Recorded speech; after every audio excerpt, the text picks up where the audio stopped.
Hi everyone, Linda with Erica Michaels here again today, and I have more models for show and tell before they get packed up and start on a trunk show. So far, my July and August and going forward trunk shows are still on schedule, so fingers crossed.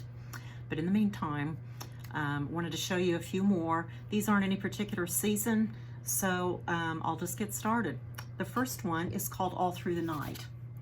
And you'll see it's from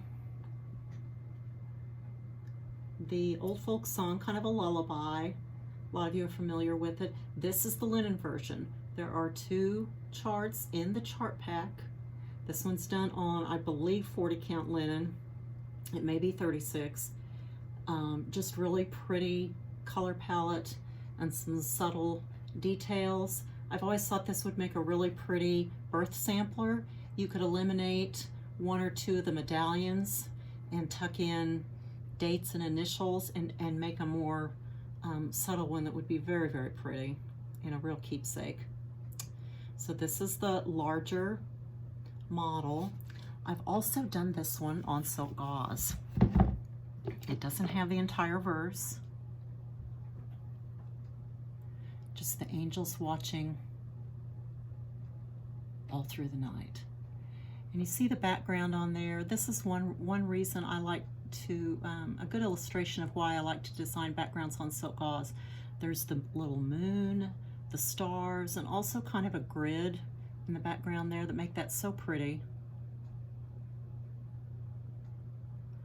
Again, all through the night.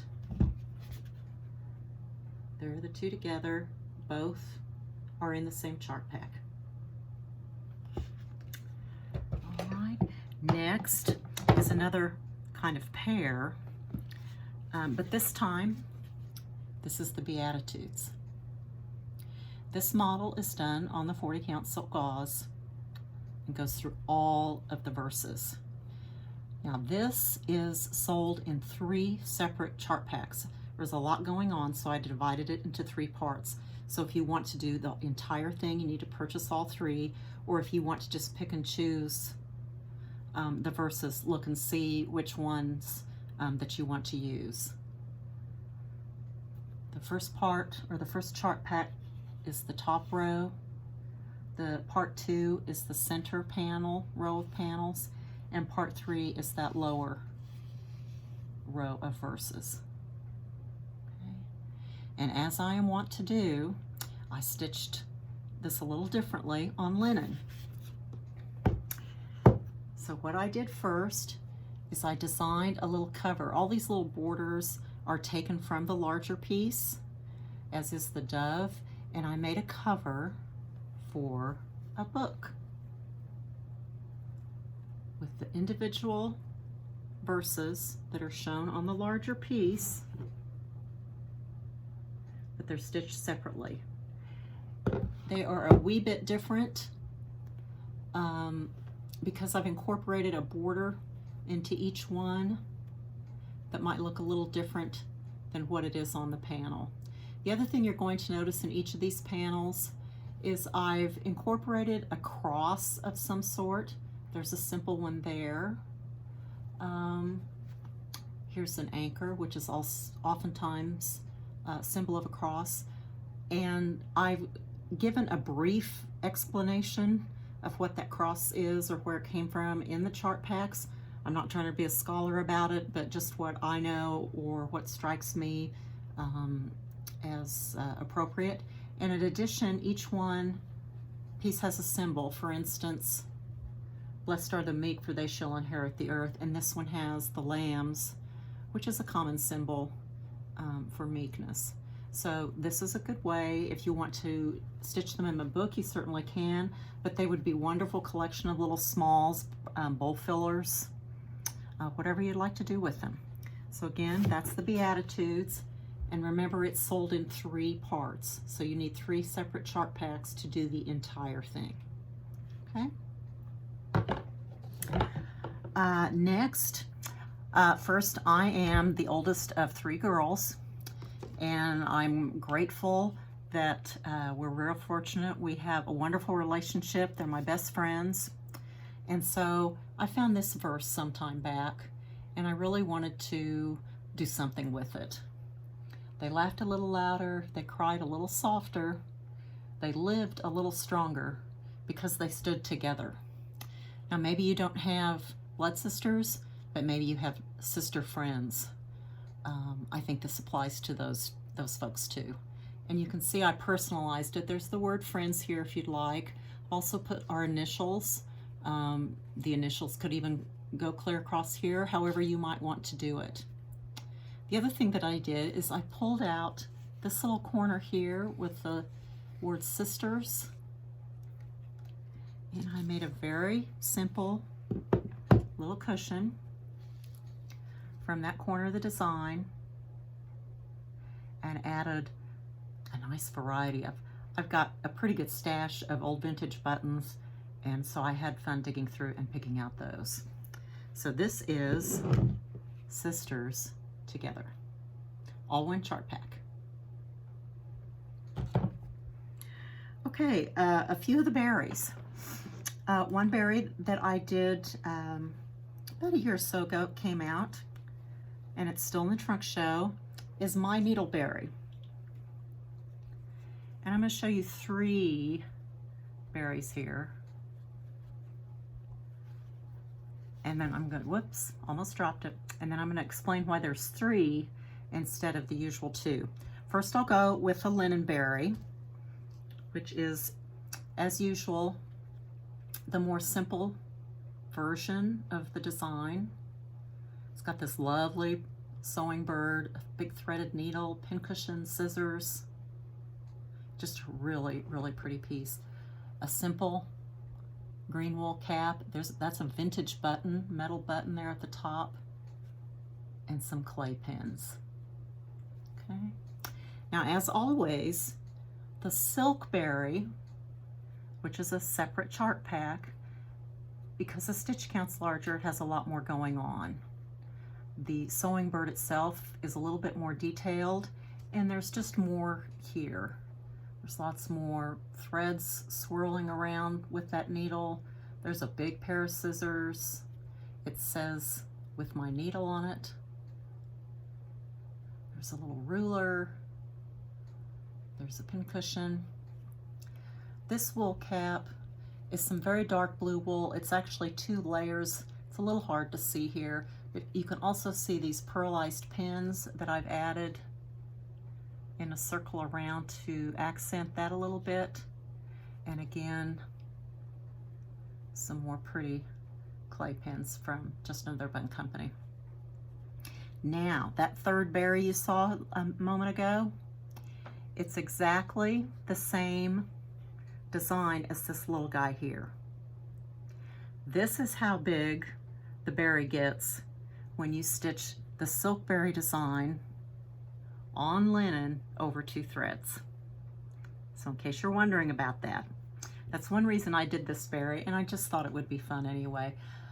I believe this is 36 or 40 count linen stitched over 2.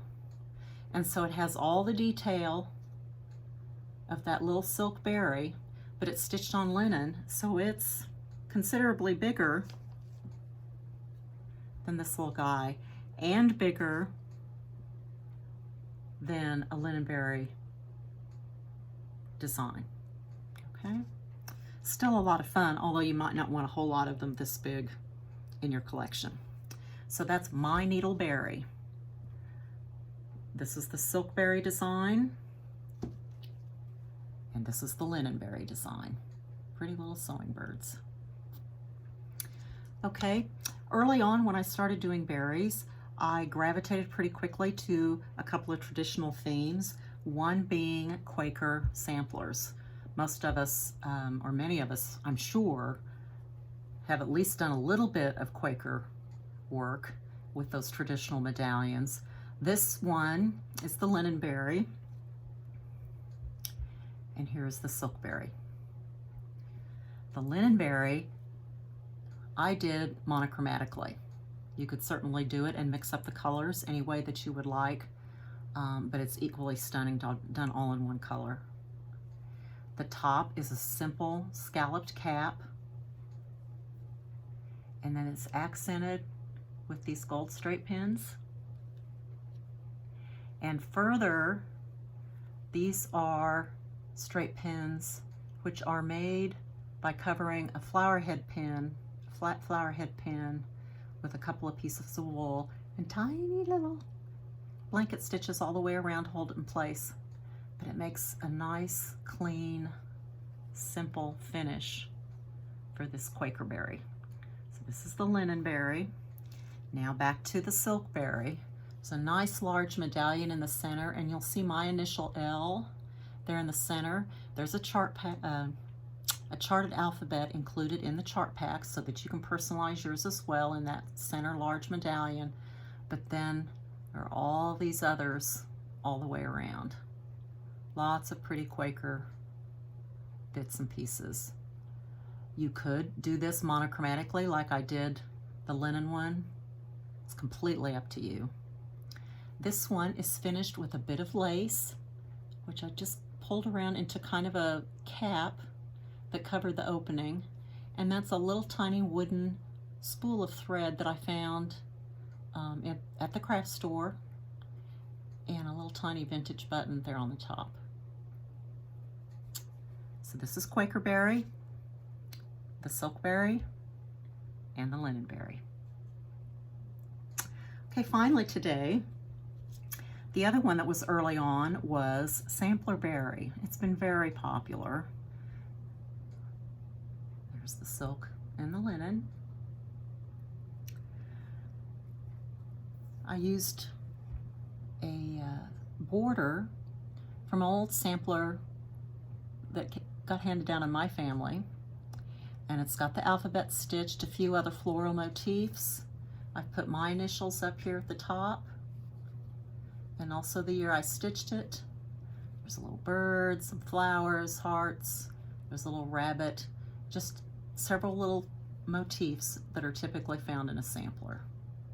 This is more old lace trim that I had laying around. I didn't want to get rid of it, and so I made a little cap, and then I kind of bunched up a little bit more just to add some extra there. So that's the sampler berry. This is the silk berry. Now when we go to the linen berry, so pretty. The alphabet on this one is stitched over one so that I could fit it all in, but it's got the same pretty border motif all the way around. There's the little bunnies. Pretty, pretty sampler look. This one, another very simple top treatment. You'll see this is a square cut of wool. And then this is some pretty silk ribbon that's just looped. It's not really tied in a bow. It's just, I've just made some loops, tacked it to the center of the cap, and then further secured it with a straight pin. Very pretty little finish and very simple. So that's the sampler berry, linen sampler berry, and silk sampler berry. Okay, that's all I have today. As usual, I'll post links to each of these designs on my website. And before I pack the trunk show up, I'm going to be sure and do a quick video about the models for fall and Halloween as well as Christmas. So watch for those soon. Thanks, be well, bye-bye.